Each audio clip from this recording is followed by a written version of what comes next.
Recognize the bill author, the member from Hennepin, Representative Anderson. Thank you, Mr. Speaker. Members, I will try to be brief, just to give you a brief description of what's entailed in this bill.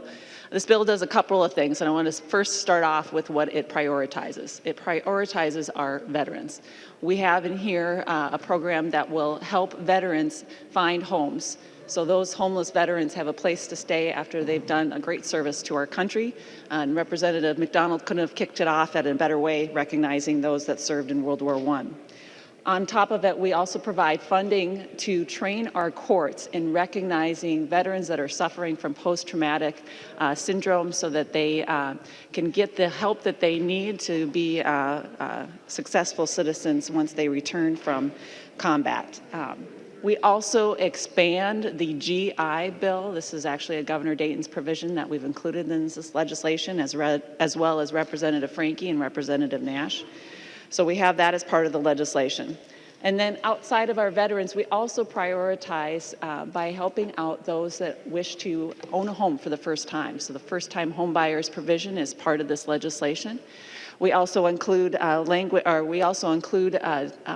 making sure that we protect victims of sexual abuse and violence. We also have protections for those that are suffering from, not suffering, but have disabilities as well. So those are the top priorities that we have. There's others as well, but that's kind of the list for that. On top of that, we also have greater transparency and accountability as part of this state government finance bill. You've probably heard our conversation about the gain sharing program here in the state of Minnesota. We're trying to get that back under control into what was the original intent, so we're not wasting taxpayers' dollars there. We also modify how we do severance packages here in the state level, so it's not going out to cronies, that this is being used appropriately and that we're not wasting public tax dollars on that. Third thing that we have as part of this legislation is just overall reform. We've got some savings here allowing state employees that have other options for insurance. We allow them to do that to the state. That's a cost savings of $4.4 million.